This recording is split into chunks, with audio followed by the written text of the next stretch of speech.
रफ्तार तेज बढ़ती दिखाई दे रही है। 24 घंटे में कोरोना के नए मामले 3 लाख को पार कर गए हैं। 3,17,000 नए मामले सामने आए हैं। महाराष्ट्र में फिर सबसे ज्यादा केस सामने आए। कर्नाटक, केरल और गुजरात के आंकड़े भी डराने वाले हैं। ये ग्राफ के जरिए समझा जा सकता है। 2,38,018 पर यह स्तर 18 जनवरी को और ये बढ़कर अब 20 जनवरी यानी कि आज 3,17,532 के स्तर पर पहुंच गया है। तो लगातार ऊपर की ओर चढ़ता हुआ ये ग्राफ। वहीं अलग अलग राज्यों के आंकड़े देख लीजिए। महाराष्ट्र टॉप पर अभी भी बना हुआ है, 43,697 नए मामले। वहीं गुजरात 5वें नंबर पर है 20,966 मामलों के साथ। कर्नाटक में 40,499 मामले, केरल में 34,199, तमिलनाडु में 23,888 नए मामले एक दिन में सामने आए हैं। तो ये राज्यवार कोरोना की स्थिति आप देख रहे हैं।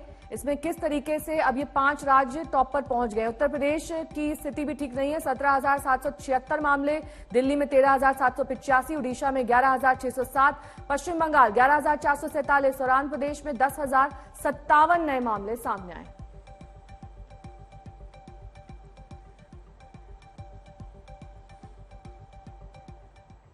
और अब बात धुंध और सर्दी के डबल अटैक की। भारत माता की जय! भारत माता की जय!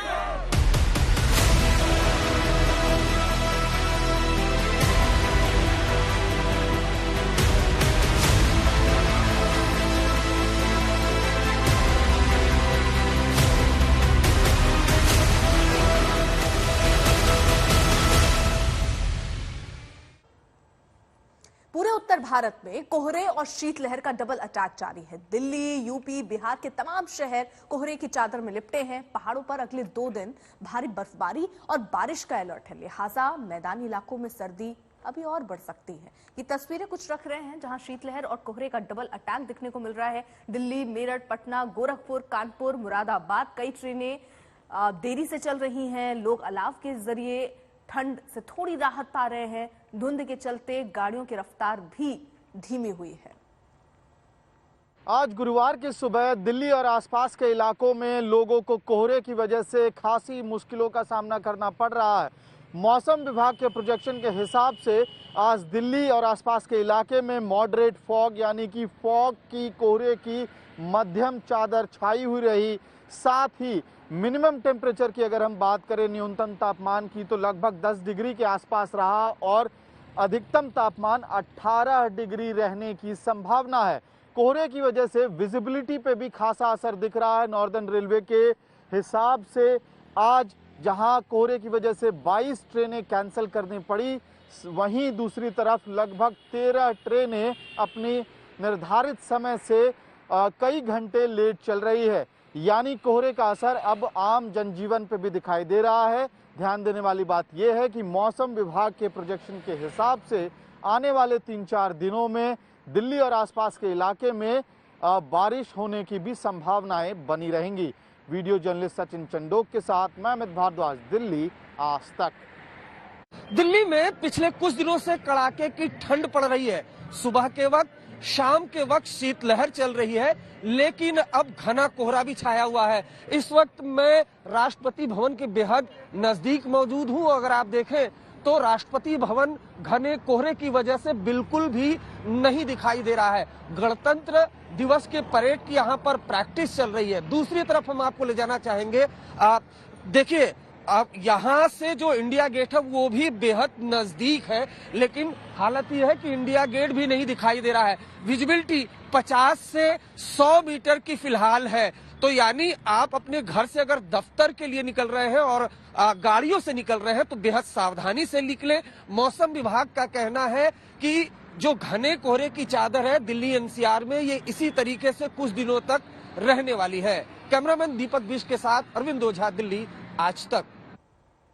वहीं पहाड़ों पर लगातार बर्फबारी जारी है। उत्तराखंड, हिमाचल प्रदेश, जम्मू कश्मीर में तमाम जगहों पर पारा -डिग्री पर पहुंच गया है। जहां एक तरफ बर्फबारी से जनजीवन प्रभावित हो रहा है, वहीं हिमपात को मात देने के लिए हिमवीरों की तस्वीरें सामने आई। पुंछ में तैनात सेना के जवान भारत माता की जय के नारे लगाते दिखाई दिए, तो वहीं कश्मीर में जवानों ने वॉलीबॉल का मजा लिया।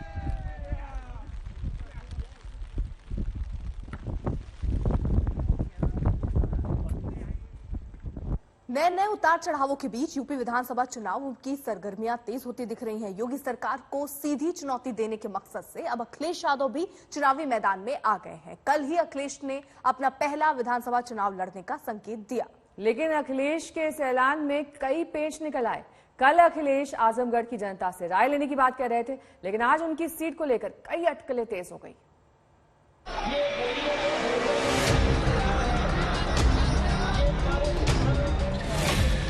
अखिलेश चुनाव लड़ेंगे।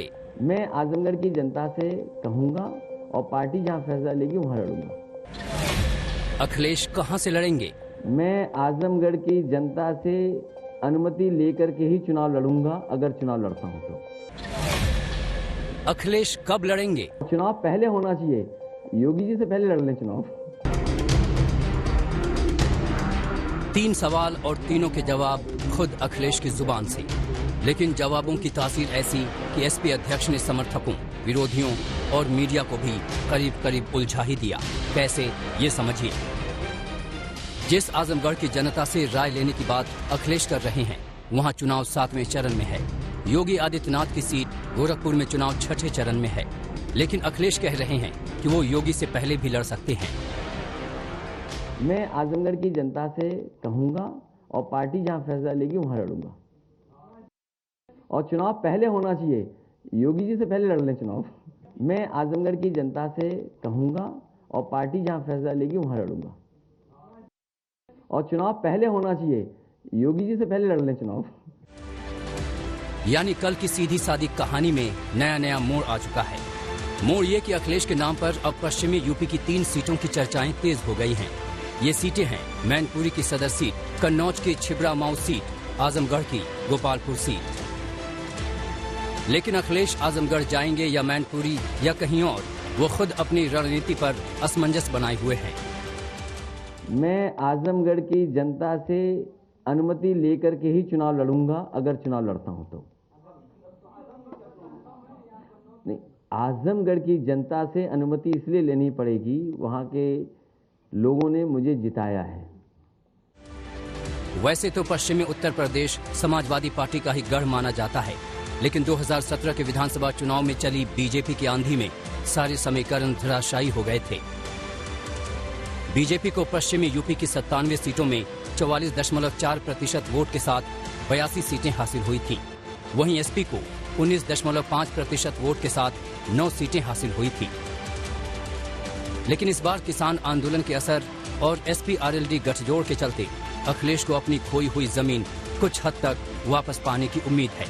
यही वजह है कि पश्चिमी यूपी से अखिलेश की किसी भी दावेदारी पर बीजेपी निशाना साध रही है। उत्तर प्रदेश के पूर्व मुख्यमंत्री और समाजवादी पार्टी के वर्तमान अध्यक्ष श्री अखिलेश यादव जी अपने परिवार में ही सफल नहीं है और प्रदेश के मुख्यमंत्री के रूप में भी असफल रहे हैं, सांसद के रूप में भी असफल हैं, और उनको इतना लंबा समय, भारतीय जनता पार्टी प्रत्याशियों की पहली सूची आई, हमारे माननीय मुख्यमंत्री जी का, मेरा भी नाम पहली सूची में आया, लेकिन अभी भी कहते थे कि हमने बड़ा विकास किया है। जो विकास योजनाएं आती थी उस पर स्टिकर चस्पा करने का काम की हमने ये शुरू किया है, और कोई विकसित क्षेत्र उनके द्वारा जो विकास किया गया उस क्षेत्र से उनके अंदर चुनाव लड़ने की हिम्मत नहीं हो रही है। वैसे अखिलेश कहीं से भी लड़े, 403 सीटों की चुनावी बिसात में उनकी मौजूदगी कहीं से भी अहम होगी। अखिलेश का ये सीधा संदेश होगा यूपी की जनता को कि योगी आदित्यनाथ की सरकार और बीजेपी की नीतियों के खिलाफ लड़ाई में वो सबसे बड़े लड़ाका हैं। कुमार अभिषेक के साथ आज तक ब्यूरो।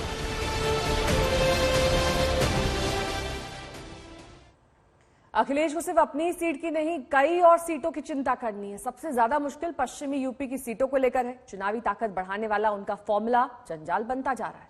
पश्चिमी यूपी में जाट मुसलमान गठजोड़ के दम पर अखिलेश फिर से बड़ा कारनामा करना चाहते हैं, लेकिन ये गठजोड़ तैयार होने से पहले चुनावी आसमानों की बलि चढ़ता दिख रहा है। हमारे गठबंधन को शराब कह रहे थे एक बार, और हम तो कहेंगे हमारे बाबा मुख्यमंत्री चिलम मंत्री हैं। जहां उन्हें चोट लगती है वहां आपको लठ देना है, वहां उनको चोट मारनी है।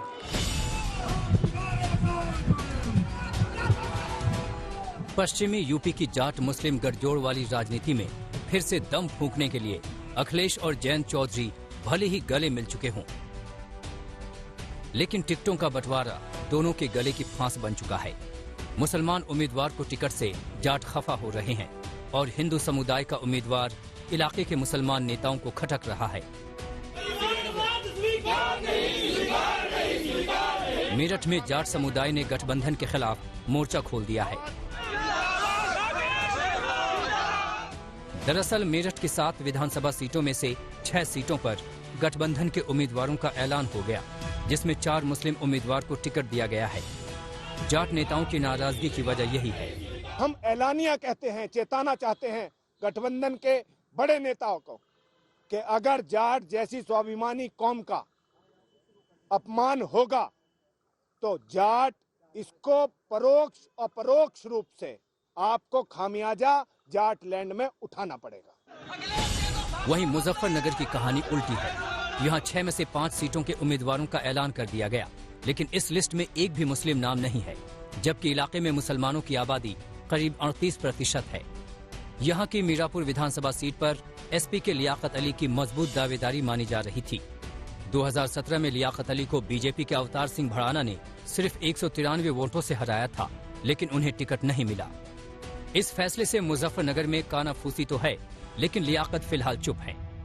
ये तो सही बात है कि टिकट तो नहीं हो, देना चाहिए था टिकट कोई मुसलमानों, 1-2 टिकट जिले में चाहिए था। जब 1 से 1.5 लाख हर सीट पे वोट है मुसलमान का, उसी के ऊपर चुनाव लड़ रहे और फिर टिकट नहीं दिया। ये तो नाराजगी तो स्वाभाविक है, लेकिन क्या करें भाई, हाईकमान का फैसला है, जैसा उन्होंने लिया ठीक है। ऐसा नहीं है कि अखिलेश को इन नाराजगियों का एहसास नहीं है। मेरठ और मुजफ्फरनगर में हो रही हलचलें लखनऊ के सिंहासन को कंपकपाने का मादा रखती हैं, लेकिन अखिलेश को भरोसा है कि सब कुछ काबू में रहेगा। किसको नहीं मिलेगा ये क्षेत्र और जनता पे निर्भर करता है, और हमारी इंटरनल सर्वे रिपोर्ट पे भी निर्भर करता है। ये तो गठबंधन है, किसी जगह टिकट मिलेगी, किसी जगह टिकट नहीं मिलेगी किसी को, और गठबंधन में यही होता है कि हम एक दूसरे का सहयोग करें। माना जाता है कि मुजफ्फरनगर दंगों के बाद पश्चिमी यूपी का परंपरागत जाट मुस्लिम समीकरण बिखर गया और 2017 में बीजेपी को इसी का फायदा मिला। अब अखिलेश दोबारा इसे जोड़ने की कोशिश में है, तो बीजेपी उनकी कोशिशों में पलीता लगाने की तैयारी में है। अब यहाँ पर सुरक्षा, बहन बेटियों की सुरक्षा के लिए कोई खतरा नहीं बन सकता, क्योंकि दंगाइयों को भी और सुरक्षा के लिए भी खतरा बने हुए तत्वों को मालूम है कि अगर वे सुरक्षा के लिए खतरा बनेंगे तो उन्हीं के लिए वह खतरा वापस रिटर्न होता हुआ दिखाई देगा। ये पश्चिमी यूपी का ही तकाजा है कि बीजेपी और अखिलेश दोनों की उम्मीदवारों की लिस्ट खास संदेश दे रही है। बीजेपी की 107 उम्मीदवारों की लिस्ट में एक भी मुस्लिम उम्मीदवार नहीं है, जबकि आरएलडी और एसपी गठबंधन लिस्ट में 29 में से 9 उम्मीदवार मुस्लिम हैं। ये और बात है कि जाट और मुस्लिम गणित भिड़ाकर दूसरी लिस्ट तैयार करने में अखिलेश के माथे पर पसीना आ रहा है। मुजफ्फरनगर से संदीप सैनी के साथ आज तक ब्यूरो। बात बीजेपी की। कल ही बीजेपी ने मुलायम परिवार की बहू अपर्णा यादव का जोर शोर से अपने घर में स्वागत किया, लेकिन बहू के कदम रखते ही घर में कलेश की स्थिति दिखाई देने लगी। बहू के ऐसे शानदार स्वागत से सबसे ज्यादा शिकवा बेटी को है। ये बेटी है स्वामी प्रसाद मौर्य की, जो पार्टी छोड़कर अखिलेश के साथ चले गए, लेकिन संघमित्रा अभी भी बीजेपी में है। संघमित्रा को शिकायत इस बात की है कि पिता के जाने के वक्त उनके भविष्य पर सवाल उठाए गए थे। और संघमित्रा मौर्य ने बकायदा फेसबुक पोस्ट लिखा, जिसमें लिखा, संस्कार शब्द अच्छा, लेकिन संस्कार है किसके अंदर। हफ्ते भर पहले एक बेटी का पिता पार्टी बदलता है तो पुत्री पर वार हो रहा था। आज वही एक बहू अपने चचेरे भाई के साथ एक पार्टी से दूसरी पार्टी में आती है तो स्वागत। क्या इसको भी वर्ग से जोड़ा जाना चाहिए कि बेटी पिछड़े वर्ग की है और बहू अगड़े वर्ग की है? क्या बहन बेटी की भी जाति और धर्म होता है? अगड़ा भाजपा में आता है तो राष्ट्रवादी और वो वोट भाजपा को करेगा या नहीं, इस पर सवाल खड़ा करना तो दूर सोचा भी नहीं जाता, लेकिन पार्टी में रहने वाला राष्ट्रद्रोही, उसके वोट पर सवाल खड़े हो रहे हैं। ऐसा क्यों? कृपया सलाह न दें कि मैं कहां जाऊं, क्या करूं, मैं जहां हूं ठीक हूं।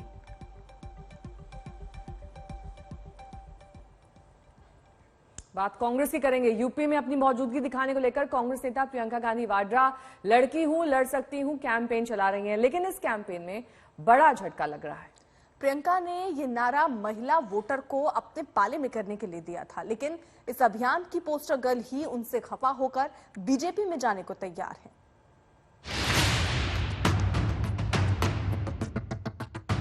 वो कभी कांग्रेस की पोस्टर गर्ल थी, लेकिन अब वो बीजेपी में जाने को तैयार हैं। कांग्रेस की लड़की हूं लड़ सकती हूं अभियान का चेहरा रही प्रियंका मौर्य देश की सबसे पुरानी पार्टी का साथ छोड़कर अब बीजेपी में जाने को तैयार हैं। कल वो बीजेपी दफ्तर में नजर आईं। जब आज तक ने प्रियंका से बीजेपी में जाने को लेकर सवाल पूछा तो सुनिए प्रियंका का जवाब। मैं किसी भी ऐसे चाहत के साथ मैंने ज्वाइनिंग नहीं करी है, ना तो मैं अभी कुछ सोच रही हूँ। आज हम लोग आए थे, यहाँ पे हमारी बातचीत थी और आगे मैं जो कंटिन्यू करूंगी वो आप सबके बीच होगा। पार्टी ज्वाइन करेंगी कल? For sure, yes. बिल्कुल साफ तौर पर प्रियंका मौर्य बात करते हुए और अब बीजेपी में दिखाई दे रही हैं और कह रही हैं कि बीजेपी ज्वाइन करेंगी। कांग्रेस की पोस्टर गर्ल जो कि लड़की हूं लड़ सकती हूं नारे के साथ में कांग्रेस के कैंपेन का हिस्सा थी, लेकिन आज समय बदला है, फिजा बदली है और बीजेपी की सदस्यता लेने को तैयार खड़ी हैं।